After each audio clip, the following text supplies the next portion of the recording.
तो हेलो दोस्तों, कैसे हो आप सब। आशा करता हूँ कि आप सब मजे में होंगे। अगर अब तक आपने मेरे चैनल को सब्सक्राइब नहीं किया है तो मेरी आपसे रिक्वेस्ट है कि जल्दी से जाके सब्सक्राइब कर दो। आज हम इस अनीम का 4th एपिसोड देखेंगे, तो चलिए बिना देरी करे हुए शुरू करते हैं। इस एपिसोड की शुरुआत में हम रेजिस और सीरिया को देखते हैं, जो कि वापस प्रिंसिपल के घर पर आ जाते हैं। फिर प्रिंसिपल इनसे कहते हैं कि तुम दोनों को देखकर ऐसा लगता है कि तुम्हारे साथ कुछ अच्छा नहीं हुआ। फिर सीरिया कहती है कि मैं कैसे कहूँ, ये थोड़ा नाराज है। फिर रेजिस कहता है कि बकवास बातें मत करो, मैं उन जैसों से नाराज क्यों आऊंगा। फिर प्रिंसिपल कहते हैं कि उन जैसों से तुम्हारा मतलब। इस पर फिर रेजिस कहता है कि वही जो यहाँ पर रहता है। फिर प्रिंसिपल कहते हैं कि अच्छा, तुम्हारा मतलब M21। फिर रेजिस कहता है कि मैं उससे इसलिए नाराज हूँ क्योंकि उसने मुझे धोखा दिया है। ये कहते ही फिर रेजिस वहाँ से चला जाता है। फिर प्रिंसिपल सीरिया से पूछने लगते हैं कि धोखे से इसका क्या मतलब है। फिर सीरिया कहती है कि हम रास्ते में कुछ बंदों से मिले थे जो शायद M21 के दोस्त थे। उन्होंने कहा कि M21 किसी मिशन से यहाँ रह रहा था। फिर प्रिंसिपल कहते हैं कि अब वो कहाँ पर है। इस पर फिर सीरिया कहती है कि वो अपने दोस्तों के साथ चला गया। फिर प्रिंसिपल मन ही मन में सोचने लगते हैं कि उसने कहा था कि यूनियन मास्टर को ढूंढ रही है, क्या वो यहाँ हमारी जानकारी लेने आया है। अगर ये बात है और वो सच में उनके साथ चला गया है तो बात बिगड़ सकती है। वहीं दूसरी तरफ हम M21 को देखते हैं, जिसको D5 के मेंबर से बंदी बना लिया होता है। फिर कैप्टन M21 से कहता है कि तुम उन एजेंट में से एक हो जिसे कॉफिन लाने को कहा गया था। तुम जेक और मैरी से पक्का मिले होगे। तुम मुझे ये बताओ उस वक्त क्या हुआ था। तुम जो जो जानते हो सब बताओ। फिर M21 कहने लगता है कि मुझे समझ में नहीं आ रहा कि तुम लोग मुझ जैसे कचरे से क्यों सवाल पूछ रहे हो। फिर तभी शार्क आके उसकी छाती में लात मार देता है और M21 से कहने लगता है कि तुम्हें सवाल का जवाब देना है, फालतू की बकवास नहीं करनी। फिर कैप्टन M21 से कहने लगता है कि जब तक तुम यूनियन के ऑर्डर्स पर काम कर रहे हो, हमसे जानकारी छुपाने के तुम्हारे पास कोई कारण नहीं होना चाहिए। क्या तुम अपने स्पेशल मिशन के कारण नहीं बता पा रहे। फिर M21 मन ही मन में सोचने लगता है कि तो इन्हें नहीं पता कि मैंने यूनियन को धोखा दिया है। इन्हें लगता है कि मैं किसी स्पेशल मिशन पर हूँ। M21 को देखकर शार्क बहुत ज्यादा भड़क जाता है और उसे कहता है कि कुछ तो क्या कमीने। इसके बाद फिर वो M21 को लातों पर लात मारने लगता है। फिर कैप्टन M21 से कहते हैं कि मैं तुम्हें थोड़ा सोचने के लिए समय देता हूँ, इसलिए मुझे सच सच बता देना। इसके बाद हम देखते हैं कि D5 का एक मेंबर टोक्यो M21 को पानी की बोतल देने लगता है। टोक्यो M21 से कहता है कि पियो इसे, चिंता मत करो, इसमें कुछ नहीं है। अगर तुम्हें विश्वास ना हो तो पहले मैं पी लेता हूँ इसे। इस पर फिर M21 कहने लगता है कि तुम क्यों चिंता कर रहे हो। फिर टोक्यो कहता है कि मुझे बस अपने साथी एजेंट का ऐसा हाल अच्छा नहीं लग रहा। इसके बाद फिर M21 कहता है कि ठीक है, मैं कोऑपरेट करूंगा, लेकिन मेरी एक कंडीशन है। कुछ है जो मैं भी जानना चाहता हूँ। मैं चाहता हूँ कि तुम लोग उस बात का पता लगाओ। इस पर फिर कैप्टन कहते हैं कि तुम क्या जानना चाहते हो। इस पर फिर शार्क कैप्टन से कहता है कि आप इसकी कंडीशन क्यों मान रहे हो। फिर कैप्टन शार्क से कहते हैं कि तुम एक बार चुप रहो। खैर M21, तुम बताओ तुम क्या जानना चाहते हो। इस पर फिर M21 कहता है कि मैं बाकी एक्सपेरिमेंटल सब्जेक्ट्स जो कि मेरे दोस्त हैं, मैं उन सब की जानकारी चाहता हूँ। इस पर फिर कैप्टन कहता है कि माफ करना, मैं ये सब नहीं जानता, हमारे पास ये इंफॉर्मेशन नहीं है। फिर M21 टाओ की तरफ देख के कहता है कि तुम टाओ हो ना, यूनियन के एक्सपेरिमेंट का डाटा इकट्ठा करना इसके लिए आसान होगा। फिर टाओ M21 से कहता है कि तो तुम मुझे अच्छे से जानते हो। फिर कैप्टन कहते हैं कि ठीक है, टाओ ऐसा तुम्हारे लिए जरूर करेगा। फिर अगले सीन में हम देखते हैं कि टोक्यो छत पर खड़ा होता है, तभी वहाँ पर टाओ भी आ जाता है। टाओ टोक्यो से कहने लगता है कि तुम हम जैसे नहीं हो, है ना, तुम बहुत सॉफ्ट हार्टेड हो। मुझे समझ में नहीं आ रहा कि तुम आखिरकार यहाँ पर क्या कर रहे हो। इस पर फिर टोक्यो कहता है कि अगर मैं सॉफ्ट हार्टेड हूँ तो इसमें मेरी बहन का हाथ है। फिर यहाँ से सीन चेंज होता है, हम स्कूल का सीन देखते हैं, जहाँ पर हैन कह रहा होता है कि मैंने सिक्योरिटी गार्ड को नहीं देखा कई दिनों से, कहाँ है वो। तभी वहाँ पर रेजिस और सीरिया भी आ जाते हैं। फिर हैन रेजिस से पूछने लगता है कि तुम्हें तो पता ही होगा कि वो गार्ड कहाँ पर है। इस पर फिर रेजिस कहता है कि पता नहीं। फिर हैन कहता है कि क्या तुम तो एक साथ रहते हो ना, तुम्हें तो पता होना चाहिए। इस पर फिर रेजिस कहता है कि मुझे उसकी कोई परवाह नहीं है। फिर हैन कहने लगता है कि रेजिस तुम भी ना बहुत अजीब हो। इसके बाद फिर हैन के फोन में टाओ का मैसेज आता है कि क्या आज हम एक रेस्टोरेंट में मिल सकते हैं। फिर अगले सीन में हम शिनवू और सीरिया को एक साथ देखते हैं जो कि कहीं जा रहे होते हैं। फिर शिनवू सीरिया से कहता है कि तुमसे ये उठवाने के लिए मुझे माफ करना।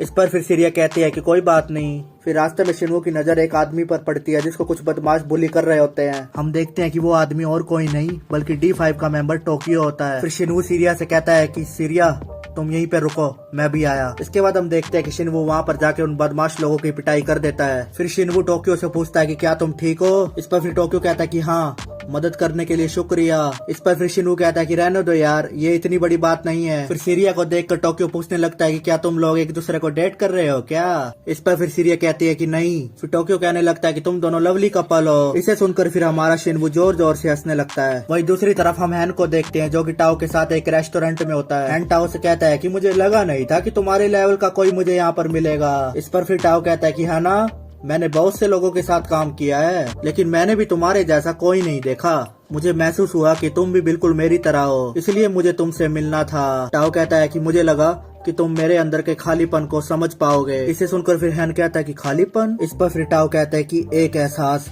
जो एक जैसे ही दो लोग समझ पाए, बिल्कुल तुम्हारी और मेरी तरह। वो एहसास जब लोग तुम्हारे टैलेंट की कदर नहीं करते और तुम्हारी बेइज्जती करते हैं। मैं उन लोगों से गिरा हुआ हूँ जो मुझे ऑर्डर देने के अलावा कुछ नहीं करते। इस पर फिर हैन शिनवू को याद करके कहता है कि हाँ, मैं भी समझ सकता हूँ। टोक्यो कहता है कि तुम्हारे और मेरे जैसे टैलेंटेड लोग हमेशा थके रहते हैं। इस पर फिर हैन कहता है कि हाँ ठीक का। हैन टाओ से कहता है कि बॉस, तुम तब भी काफी जबरदस्त हो। इस पर फिर टाओ कहता है कि हैं बॉस? इस पर फिर हैन कहता है कि माफ करना, मैं पहले ऐसे किसी से नहीं मिला जिसकी मैं इतनी इज्जत कर सकूं। तुम्हें इस नाम से कोई दिक्कत तो नहीं है ना? इस पर फिर टाओ कहता है कि नहीं, कोई दिक्कत नहीं है। वहीं दूसरी तरफ हम इन तीनों को देखते हैं जो कि एक साथ रोड पर चल रहे होते हैं। टोक्यो पूछता है कि क्या तुम दोनों स्टूडेंट्स हो? फिर शिनवू कहता है कि हाँ, हम हाई स्कूल स्टूडेंट हैं। फिर टोक्यो कहता है कि तुम दोनों को देखकर मुझे मेरी छोटी बहन की याद आ गई। इस पर फिर शिनवू कहता है कि तुम्हारी छोटी बहन भी है? फिर टोक्यो कहता है कि हाँ, शायद वो तुम्हारी ही उम्र की होगी। अब मैंने उसे काफी वक्त से देखा नहीं। टोक्यो कहता है कि जापान काफी अच्छी कंट्री है, उम्मीद है कि मेरी बहन भी यहाँ पर हाई स्कूल में पढ़ेगी। इसके बाद फिर शिनवू के फोन पर हैन का मैसेज आता है। मैसेज पढ़ने के बाद शिनवू टोक्यो से कहता है कि टोक्यो,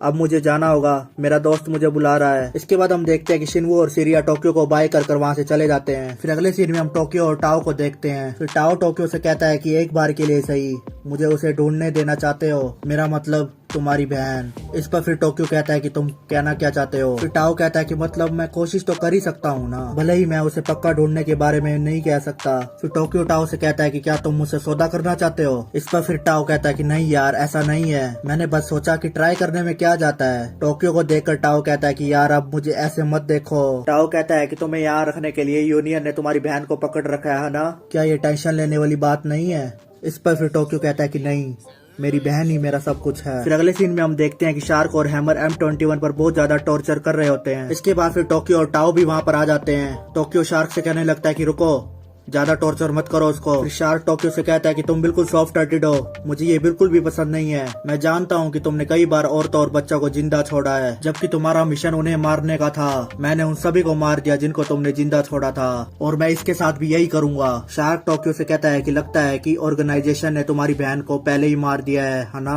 ये सुनकर फिर टोक्यो बहुत ज्यादा भड़क जाता है। इसके बाद फिर टोक्यो शार्क को मारने के लिए अपनी गन निकाल लेता है। टोक्यो कहता है कि शार्क कमीने, मैं तुझे छोड़ूंगा नहीं आज। तभी बीच में टाओ आ जाता है और टोक्यो को रोकने लगता है। फिर शार्क कहता है कि मैं तो बस कैप्टन का ऑर्डर मान रहा था, हमारे बारे में जानने वालों को मारना ही होगा ताकि ऑर्गेनाइजेशन का सीक्रेट बाहर ना आए। फिर अगले सीन में हम देखते हैं कि ये दोनों स्कूल की छुट्टी होने के बाद घर पर जा रहे होते हैं। फिर तभी रेजिस देखता है कि एक बिल्डिंग के ऊपर शार्क और हैमर खड़े हुए हैं। इनको देखकर फिर रेजिस इन्हें मिलने चला जाता है। वहीं दूसरी तरफ शिनवू और हैन कंफ्यूज हो जाते हैं कि आखिरकार रेजिस कहाँ गायब हो गया। फिर यहाँ पर शार्क कहता है कि सोचा नहीं था कि तुम खुद आ जाओगे, अगर तुम चुपचाप हमारे साथ आ जाओ तो तुम्हें चोट नहीं पहुंचेगी। इस पर फिर रेजिस कहता है कि मुझे हंसाओ मत।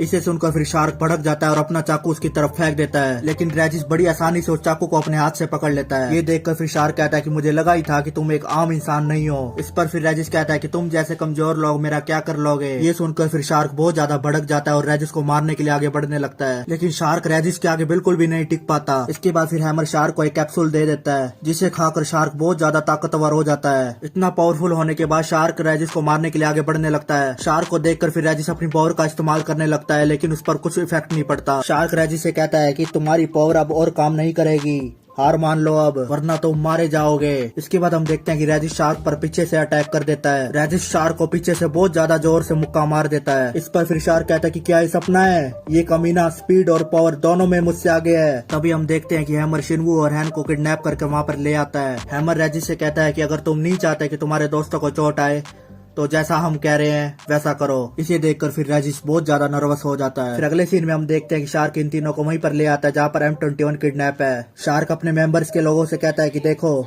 मेरे हाथ कुछ अच्छे शिकार लग गए हैं। वही दूसरी तरफ इन तीनों को देखकर M21 के तो होश ही उड़ जाते हैं। तो इसी के साथ हमारा ये एपिसोड यहीं पर ही खत्म हो जाता है। अगर आपको ये वीडियो अच्छी लगी हो तो मेरे चैनल को सब्सक्राइब करके जरूर जाएं और कमेंट बॉक्स में कमेंट करना ना भूलें। तो अब हम फिर मिलेंगे अगले एपिसोड के साथ। Thank you.